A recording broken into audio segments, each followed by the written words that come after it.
Isuzu forces Saya at standpoint to go on a date with her. The location turns out to be a Amagi Brilliant Park. While roaming around the place, Isuzu introduces Saya to the various attractions, and it is apparent that all of them are very unsatisfactory. After going once over the park, Isuzu asks Saya his thoughts about the place, to which he responds very negatively. Just when he's about to leave, Isuzu offers him some croquettes which turn out to be very delicious. Deciding to know who made them, Saya follows Isuzu to meet the manager of the park, who is dressed like a princess, Latifa. She describes the park actors are actually residents of the magical kingdom of Maple Land, and if they are not able to get 500,000 customers before July 31st, the park will be shut down. If the park should ever get shut down, everyone who works in it as well as the entire Maple Land kingdom itself will cease to exist forever. Fearing what may happen, she asks Saya for his help by taking over the manager position. In addition to his help, she also tells him that she will give him magical powers by simply kissing him. The next day, Saya realizes he has the power to read people's minds. Isuzu again takes him to the park where they proceed to meet some people from Amagi Development. They're the ones who would take over the park once the time expires. One of them recognizes Saya and tells him not to get close to the losers in the park or he too will become one. In the park, an assembly is held where the Princess Latifa announces the park will be closed in 3 months. Saya returns to them and announces that he will save them, but later when he's alone with Isuzu in Latvia, he says that he just claimed to raise everyone's spirits. Saya makes an announcement for cast workers, saying that the park will be closed for a day due to repairs.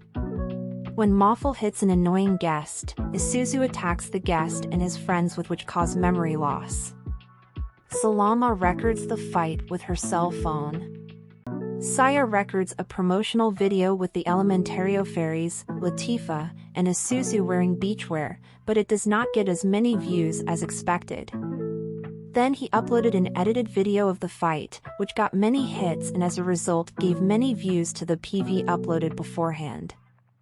Thanks to Saya's flawless management, the park's efficiency and visitor count is increasing. When informed by Isuzu that Mafuyu, Makaran, and Tarami have some complaints, he decides to let her deal with them instead. But the Elementario fairies show him that instead of looking for a compromise, Isuzu just ends the discussion by threatening them with her weapon. Saya then scolds Isuzu for her behavior, creating a divide between them. And the next day, Latvia asks Saya to ride the Ferris wheel with her, and on the occasion, it is revealed that he has a fear of heights. When comforted by her, Saya has the feeling that they have met before. The Magi Brilliant Park has used all its savings, and there is no money left to keep it running. However, Moffa remembers about their friend Dornell who went missing after searching for treasure in an abandoned area of the park, and Saya, Isuzu, Makaran, Terumi, and Moffa leave to investigate while facing several traps along the way. Isuzu and Makaran get separated from the others and discover that Dornell was hidden inside the cave all this time, indulging in several hobbies.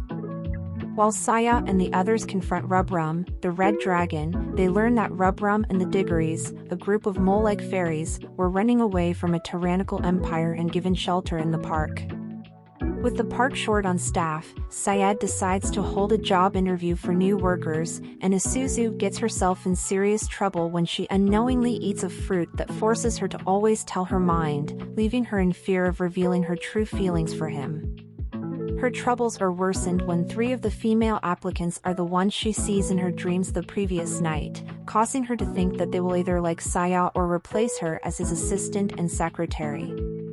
The park is on alert when a group of pirates from Maple Land appears to cause havoc, with Isuzu, Latifa, Moffa, Makaran, and the Elementary of Fairies in their custody. It is up to Saya and the others to make a stand against the pirates and rescue them all without having the guests realize that it is not an act. Saya gets a summer cold, but he can't afford to skip school due to his earlier absences. Sento, Makaran, Tirami, and Mafa wear a realistic suit of his body one person per day and attend school, and his instead. On the first day, Isuzu finds a love letter in Kane's shoe locker, but the sender, Suchida Kane, had only mixed up his locker with someone else. As Sento tells her inspiring words, Kane ends up developing feelings for Kana instead. The next 2 days end up with crazy incidents due to the mascot's behavior, while the fourth day ends peacefully due to Kane wearing a suit of a boy to whom Kane is trying to send the letter originally, Kimura, and lying that all the usual acts from Kane the days before were meant to drive Kane back to Kimura by making her hate Kane. Having not improved at all with their attraction due to their lack of teamwork, the elementary fairies are invited for dinner with Latifa and unwittingly activate the castle's defense system. Trapped inside the castle, the fairies must reinitialize the system from the inside, but to do so, they must pass a series of trials that demand them to work together. Everyone's doing their best, but it seems impossible to reach the goal of 250,000 visitors. Isuzu tells Kane why Latifa faints so often. It turns out there's an anonymous draining curse upon the princess.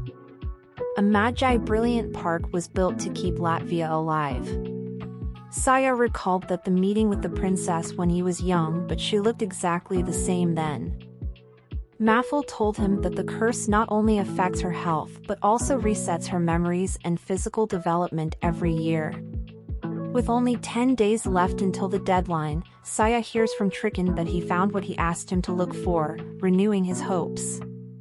Saya's plan to reach the quota in 10 days involves hosting a soccer match at the park stadium. After convincing the local soccer team to play an important match at the park, Saya informs the cast that for their plan to work, a large unused area of the park grounds must be sold in order to pay for the expenses and solve their financial problems, to which they agree. They then spend the following days making preparations for the match. The final day comes at last, and with all the visitors counted and a few hours left to the deadline, Saya gets in shock knowing that there are only 252 visitors short from reaching the goal. As a last resort, the staff of Amagi Brilliant Park invite all their friends and relatives, reaching the quota in the nick of time. Announcing that it's his last day as manager, Saya reveals to the others that a huge shopping mall will be established in the land he previously sold, which will help bring guests to the park.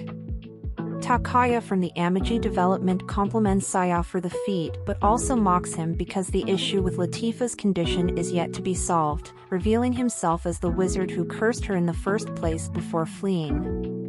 However, when midnight comes, Saya and the others discover that the huge quantity of animus gathered in the last weeks was strong enough to break her free from the curse, much to everyone's joy.